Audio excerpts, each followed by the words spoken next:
What's going on, guys? Nick Lesseguer here, Exit 12 Homebrew in the house, in the brewery at 8 o'clock at night in mid-March.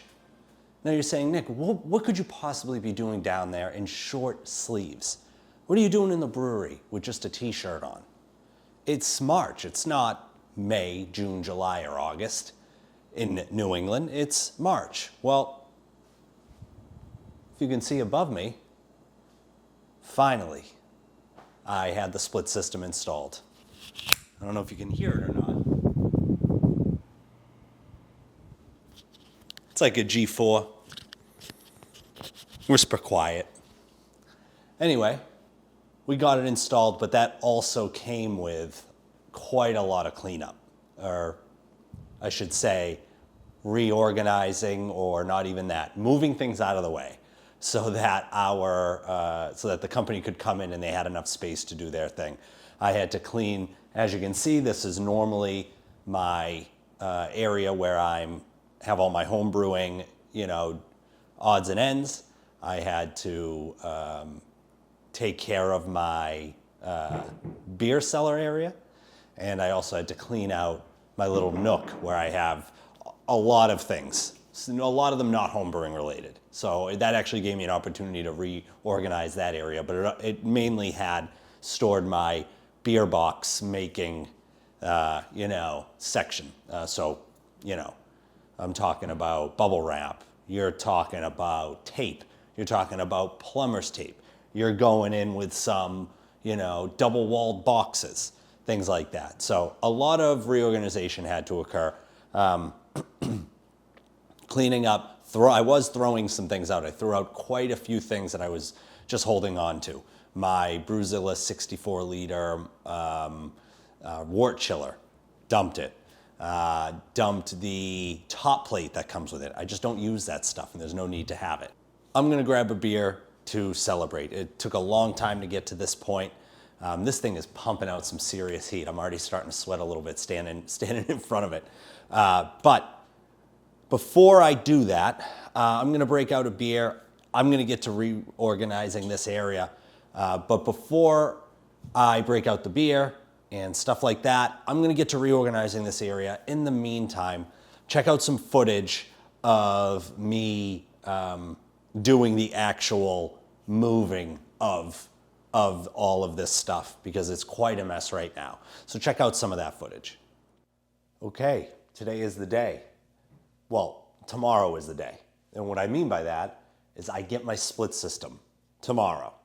Now, the reason why I'm in the brewery today is because instruction I got from the company installing the split system is they need their work area clean, which, reasonable.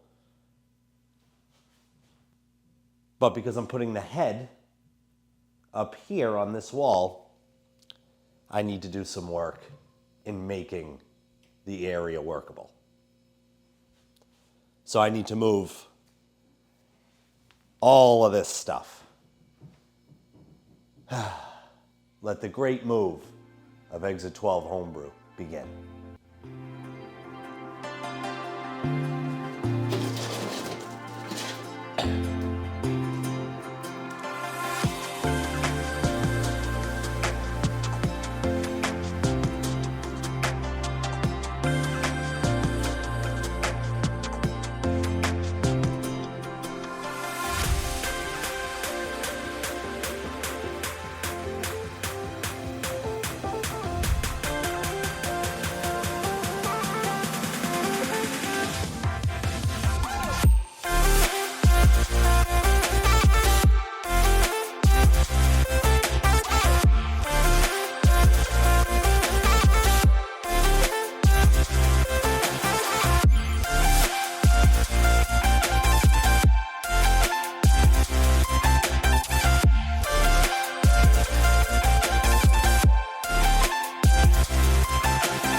I have not swept up underneath my shelving unit thoroughly since I put it in 5 years ago or so. It's about time I do it.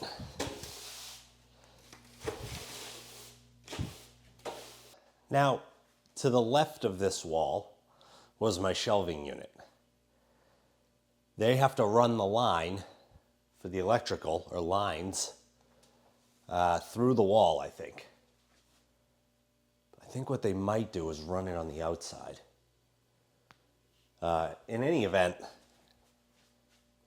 in case they have to run it along the interior wall and not the exterior, I have to move all these beers. And I think the best way to do this is to just move it all as it is. No, I'm just kidding. I'm actually going to take these bottles and move them over to my larger storage unit, my larger shelving unit for now. And then I'll move this, just in case they need the space. And then I'll basically be done. So, there's that.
Now, I may have already covered this, but the reason why there are blue X's here is because originally my father-in-law was going to have his electrician come and hook up the split system.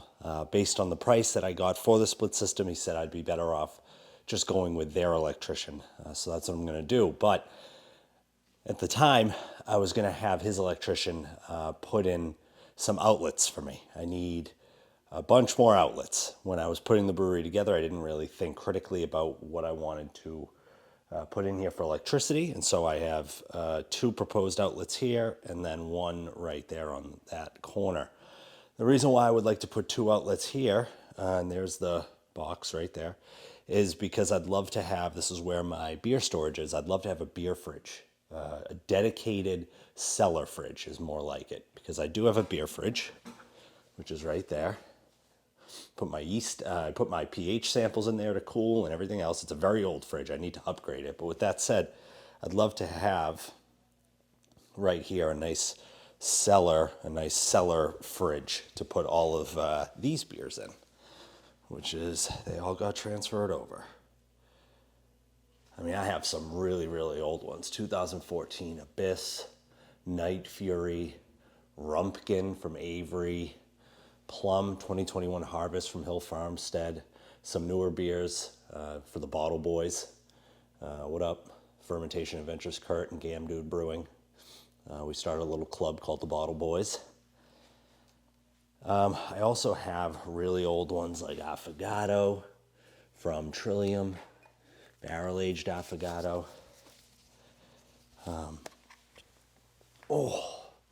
Some newer or older kind of dessert stouts. I never got on that bandwagon. Some older Trillium anniversary beers, the 7 Isles, 6 States. And then I have some like super old ones. I'm talking 2017 Funky Buddha Maple Bacon Coffee Porter, the best porter I've ever had. And I believe this was either before they sold, like right before they sold out to Big Beer, or right after. 2021 Bourbon County Cherrywood Stout.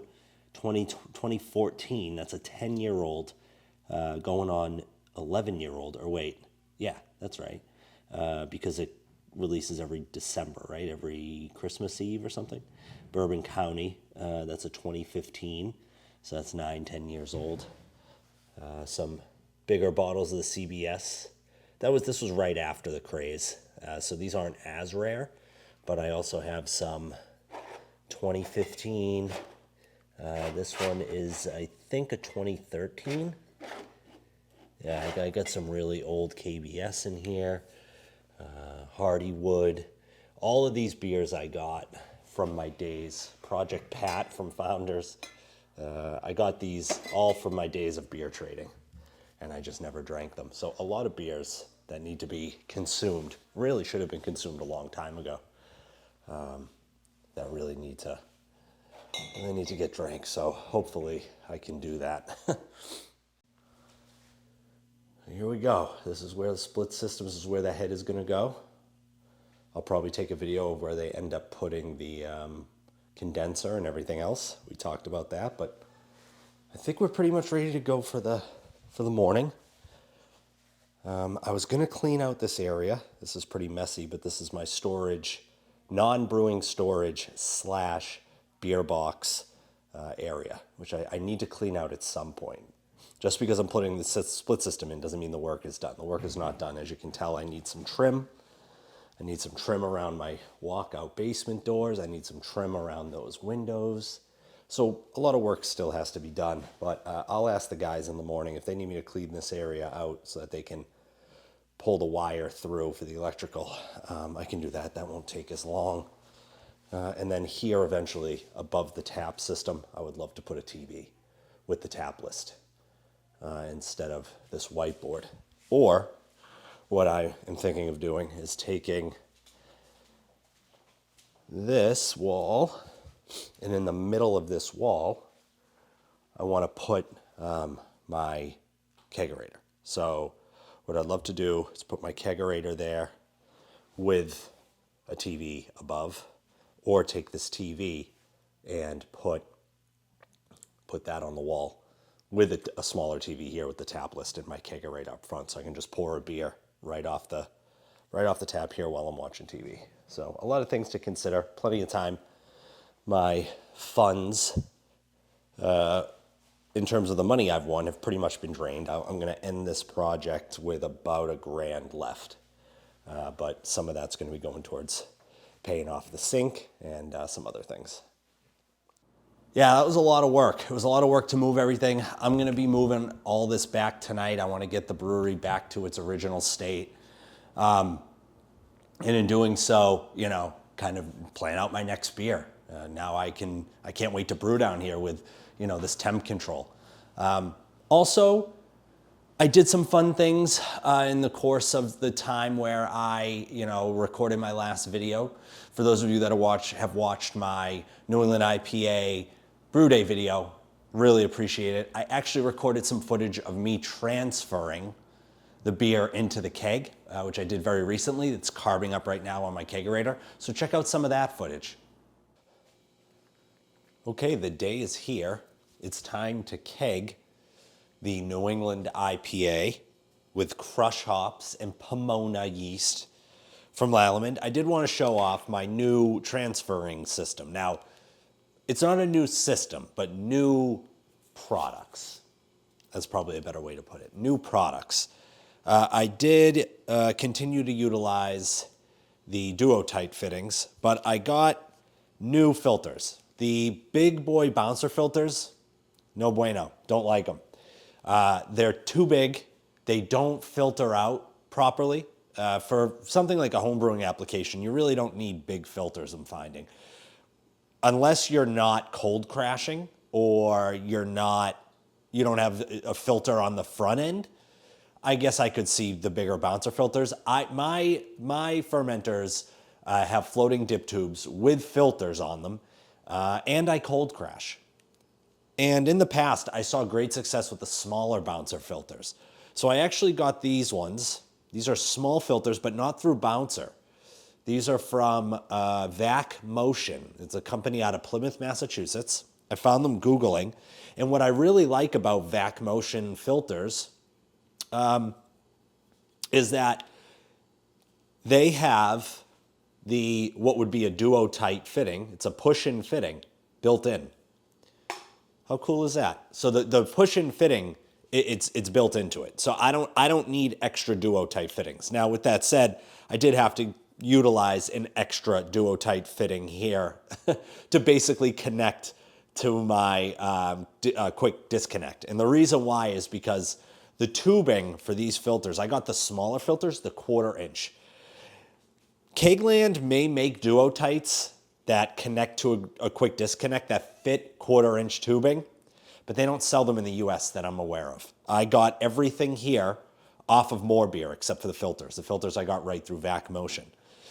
But I got the tubing, which is a new EVA barrier tubing that More Beer carries. I can put a link in the description. More Beer has carried EVA barrier tubing in the past, but this is upgraded EVA barrier tubing, I think. Or it may just be for the size, the 1/4-inch size. And then what I have is basically an adapter. This is basically an adapter that goes from 1/4-inch to, 4 millimeters, 4x8. And then it connects to my quick disconnect. So I'm going to be trying it for the first time today. No better time to do it. No better beer to do it than on a New England IPA. And so we're going to test it out and see how the transfer goes.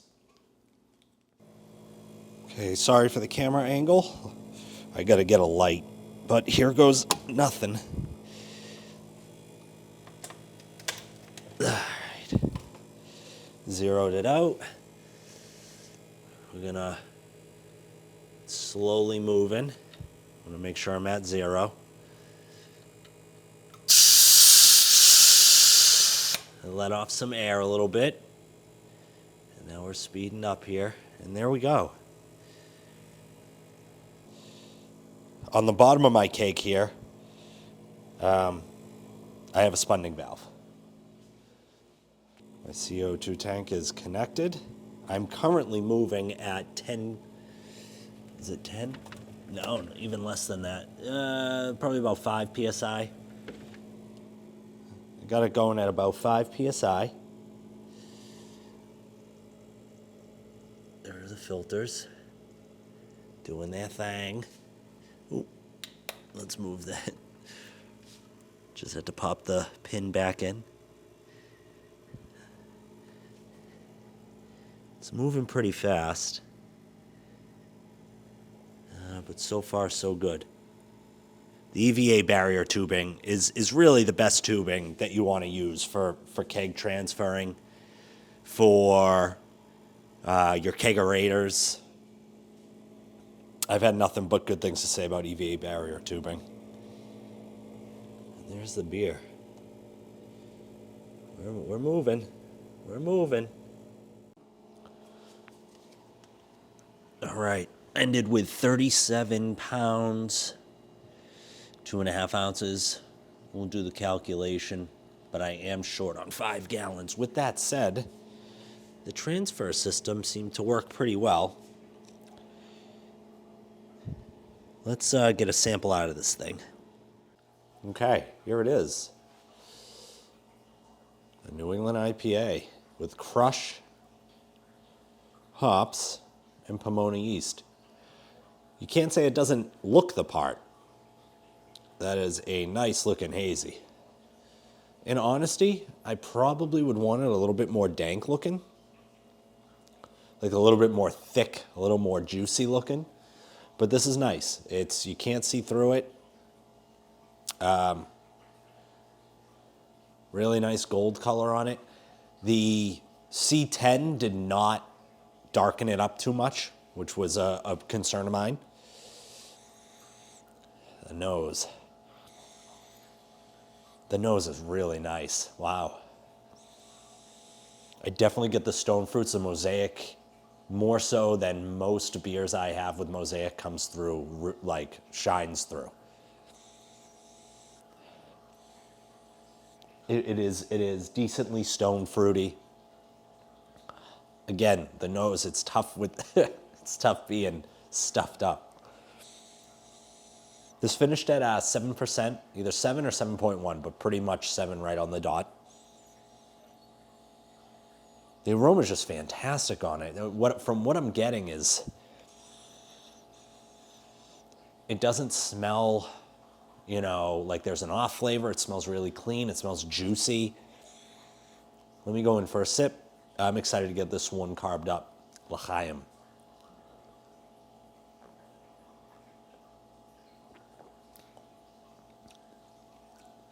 Wow.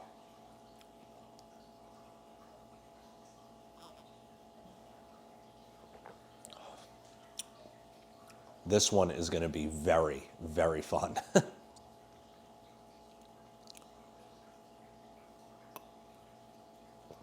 So, oh yeah. I got something very, very juicy and very stone fruity on the back end on that last sip. So in terms of the flavor, it doesn't come across super, super phenolic, you know, Band-Aidy, overly bitter. I think part of that is that I adjusted my salts. And so I kind of messed around. I did more research and I adjusted my salts in a way that was going to be more meaningful for the style. And I think that's certainly helped it.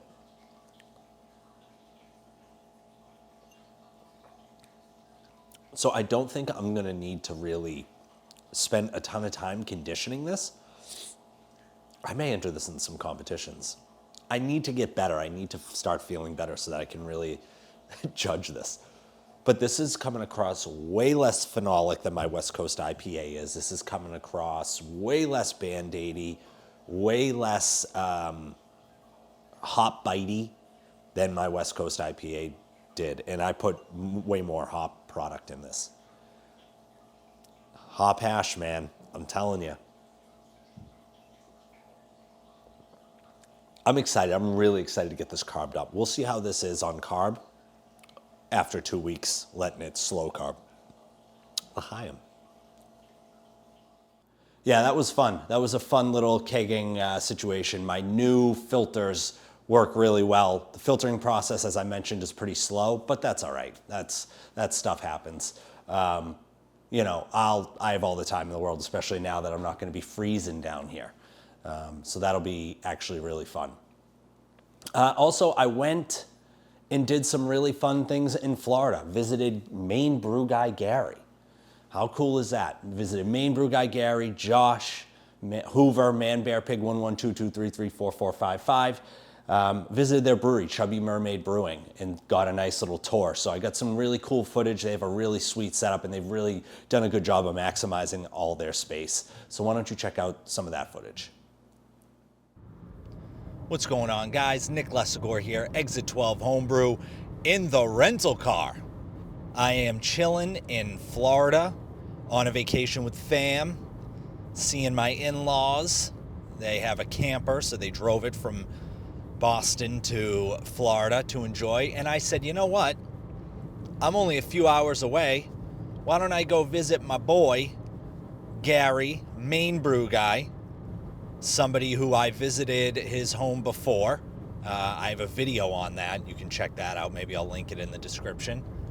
And I'm going to go visit Josh Hoover as well. Man Bear Pig 11223344455, formerly known as.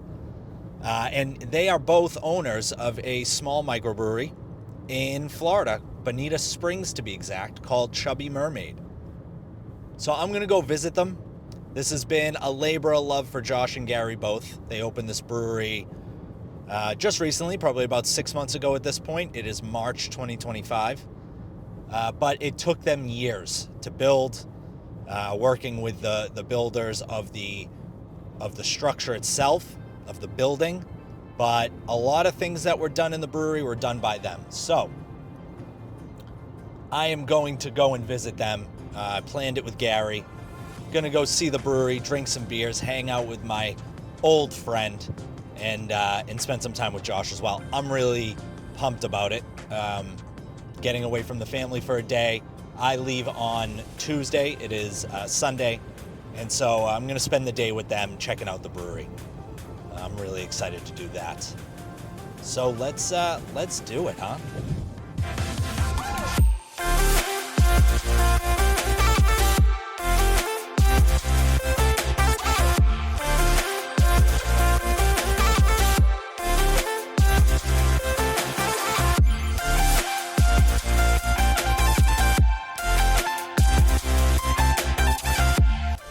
We're here, the Chubby Mermaid.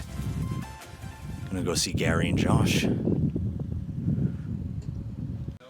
Yeah. So we felt really bad about that. No worries. What's going on, brother? What's up, man? How are you? Good. How are you? How is everything? Everything's good. Everything's good, man. We're cruising today. We're doing our first yoga and nice. poses thing. Nice. See how it goes. We're not sure how. Early on, when we were working in here, and there still wasn't a roof or anything, we were doing construction and cutting up these racks and welding them and building them and prefabbing them into the walls, and then we tore it all down and painted it and stored it for almost 18 months, and then before we put it back up again, because these are kind of the projects we were doing when we couldn't do anything else. Right. So we were cutting, welding, grinding, we were showing some videos of that stuff. Everything you see, we did. We got conduit, we built the overheads, we fabricated all that with, with the metal that was left over from this stuff, we welded it together. Definitely making the most of your space. Well, we bought a trailer. Oh, did you really? Oh, I love the tilt right there. That's so cool. Yeah. That's cool awesome. to see it all in there. So this is how it came from China, basically. Right. And then I added that because we added the fifth tank. Oh, okay. So we wanted a 7-barrel fermenter just in case we had a beer that we just couldn't keep up with. We wanted to double batch into it, and tomorrow we're actually doing that. We're going to be brewing our pseudo pilsner, double batching it. It's going into King Triton, which is our 7-barrel fermenter. So tomorrow it'll be full, really full. Gotcha. How long do you condition the pills? Oh, the pseudo pills? It's on Lutra, so it doesn't have to. Yeah, it doesn't have to be on there. That lights up. Take that sign. Yeah. Right. That's the boil kettle. Wow. Jeez, dude. So you have 2 drains at the bottom. One's the knockout. One's the what you send to the chiller. Ah. Oh, gotcha. Okay.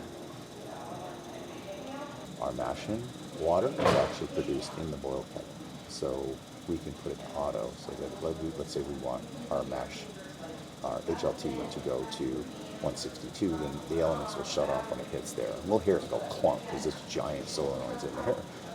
So we move it all into here, and we heat it up. So this is insulation. This is the rear wall here. This is the rear wall here. This is all insulation, and this is just another steel wall. So it's an insulated vessel, so it's a boil kettle. So when we move all the hot water over, we're actually heating up the mash tun so that it's close to our strike, our mash temp. So if we were shooting for 152, we try to warm this up so that when we add the grains and we bring the water back in after we send it back out, so it's heat in, out, back in again. Okay. So we have the rakes going when we're throwing in That's the cool. grains. That's awesome. So you're just kind of looking at the mash consistency. And When you say there's no way to judge it, what do you mean? there's no way to there's no dial or gauge that says, oh, you've moved over, 65 gallons. There's nothing to tell us that. Right. Okay. So you're eyeballing the mash. So we just eyeball the mash and we leave the rest of the water in there.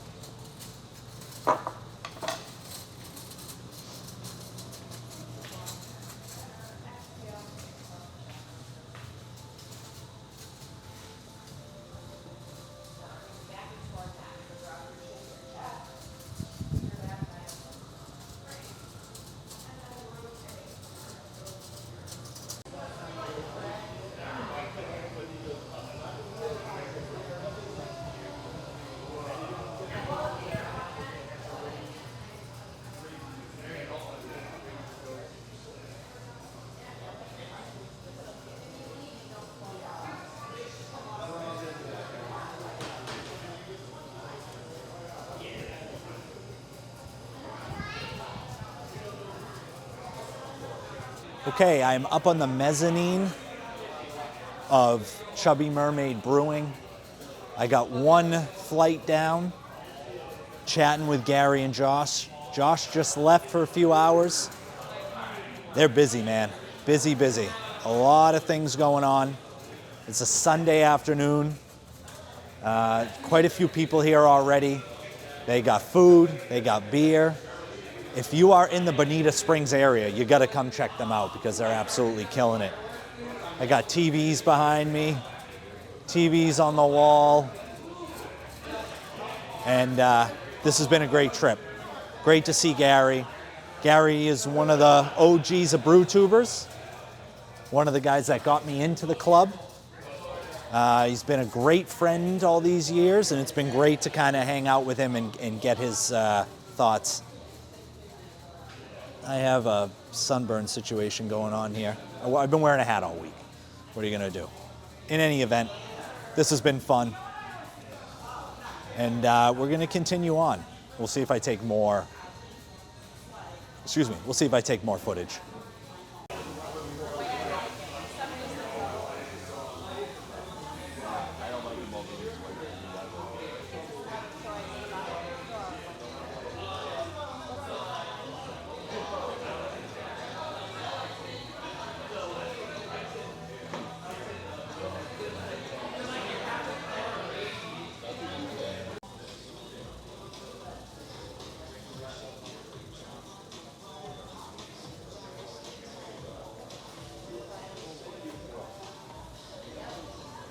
You want me to smile? Take it easy.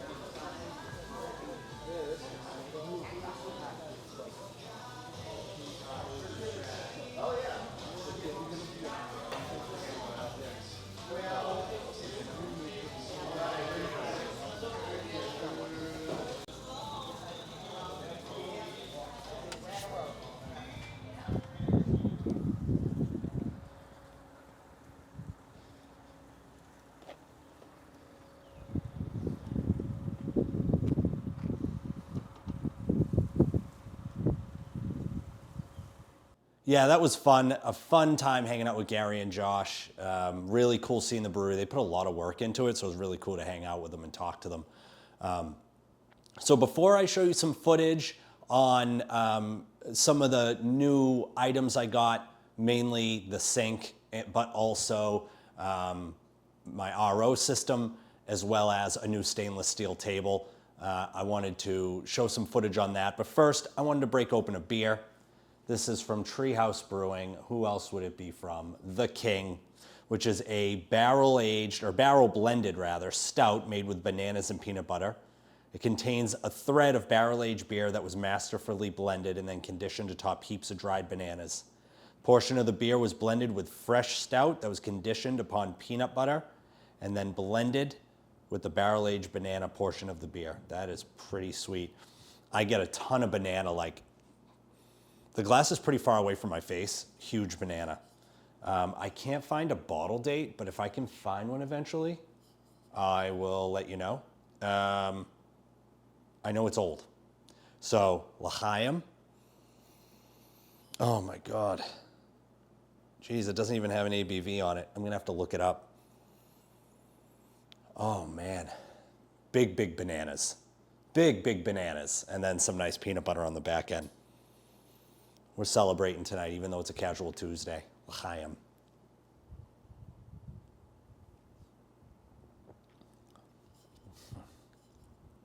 My goodness. Really, really sweet. Really sweet, but the carb is there, which I really appreciate on stouts. Stouts, especially stouts that are high ABV, stouts that have a lot of adjuncts. I like a lot of carbonation. You can definitely tell it's there.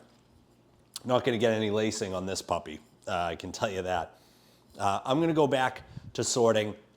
Check out some footage I have on my sink, on my RO system, and on my new stainless steel table and what that setup kind of looks like. Check it out. Kabang. Kabbalah bang.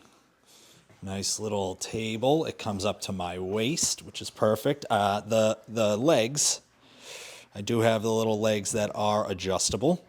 The idea was, with the adjustable legs, is that I want this to be the same height as my sink so that it's easy for me to pick things up and put them on this table to dry. This table is probably going to have a dual purpose. I don't know yet, but I'm thinking dual purpose between drying my home brewing equipment instead of putting it on the ground after a brew day, and also being a sparge area. So my thinking was I was going to have to move it across the room. But for now, because I don't think I'm going to be getting the electric put in on the walls, see those blue X's? I'm thinking that I'm going to have to, it would be fairly easy because when the equipment's drying, my sparge equipment is drying as well. And when I'm using the sparge system, I'm using the equipment. So I actually think I could use this dual purpose the more I think about it. So I think that's the direction I'm going to go in, is probably that for this table. That means that the actual sparge table is going to be used for something else, which is this table. So we'll see. We'll see. But next up is I'm going to have to put together the sink now. Check it out. We have running water in the brewery. Hot, cold, in the middle, whatever you want. We also have a glass cleaner. Had the plumber come today and install the sink. He installed the glass cleaner, and he installed my new RO system from Buckeye Hydro. Pretty sweet. I have a TDS meter on it, so I know when to change the filters. And right here, I also bought the leak block sensor. So if it starts leaking, I'm gonna know it. There is the on and off valve. I took a test. I took a gallon of distilled water, and in 14 minutes, we'll call it 10 or 15 seconds. 14 minutes, 29 seconds. It was 29, really it was like 15 or 20. I got a gallon. So by my math, I should have 10 gallons of distilled water. I don't know how much I need yet, but I think it's around 10. I should have 10 gallons of distilled water in about 2.5 hours or so. And the reason why I need distilled water is to brew. I'm immediately going to brew. This was just installed about an hour ago. I cleaned, sanitized the unit. It is, I can't tell you how awesome it is to have water down here. There's the plumbing right there. Having water down here is an absolute game changer. Just thought I'd share that with you. And then I have to move all of this. This shelving unit has to be moved. This is my sparge station. I don't know what I'm going to do yet. I have my grain mill right here. I may move the grain mill to this side of the room and just use an extension cord to work it for now. Those two X's indicate where I want electrical units. I need plugs for sure. So either that or I'll move one of these two fermenters into that corner. That's where the long-term plan is going to be. Those two fermenters in this corner, so that I can put my grain mill over here. But we'll have to see. But the reason why I have to move my shelving unit is because I'm going to be having my split system officially put in on Tuesday. And the head will go right on this wall. Over on this wall, it's partially above ground. So as you can see, I have the cement. That kind of basically indicates where I go from underground to above ground. So I'm going to have the head right there. I'm getting a Mitsubishi Hyperheat 15,000 BTU system. And yeah, that'll be on Tuesday. So I'm going to have to move all of this after the brew day, which I'm not pumped about. But I'm excited to get the split system. Finally, things getting done here. This is starting to feel like a real brewery. Running water. My stainless steel table's put together. I'm off by 3/4 of an inch, but who really cares? Just be careful when you're walking through. So it's 10 o'clock. It's Tuesday. New split system's still going strong. Since I've been on my weight loss journey, I really haven't been drinking that much, to be honest.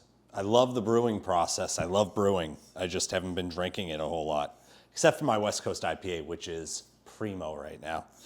But I figured the celebration's still going. Still going through the beer that I have. I have one more row, basically, to put on my beer. I have one more row of beers that I need to transfer from the big homebrew shelving unit into my normal smaller one. And so I figure, why not open another beer? Because even after that, I need to move the shelving unit over and put all my homebrewing stuff on it. So that's what I'm gonna do. And so I'm gonna open another beer. This time, I'm going with a wild ale. This is Unconditional from the Vale Brewing out of Maryland. Dry hopped American wild ale, aged in red wine barrels. 5.5%, 750 mils, bottled March 2nd, 2018. This bad boy is over 6 years old. So it's been sitting in my cellar. It's been very cold up until a few hours ago. So I'm gonna pop this open. It has a cork, which is great because it speaks to freshness, or maintaining carbonation is probably a better way to put it. 2018, 6 years old. Look at that. Poured like half a glass. It's very well carved, which I love. I'm gonna go in for a nose. Yeah, that wild ale character is definitely coming through big time. Big time. Oh, big time. Woo!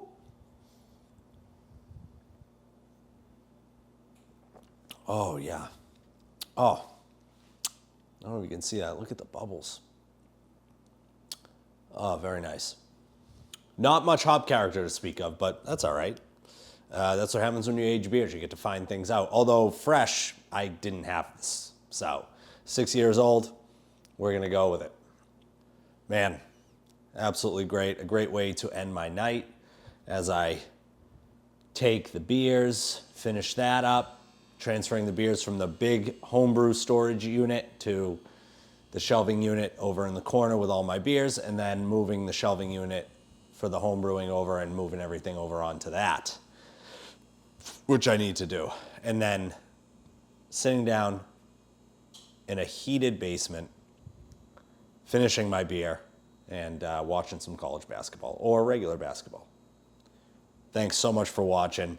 More content to come. Genuinely, thank you so much for watching. Genuinely. A whole lot more content to come now that we have a genuine workable brewery 12 months a year.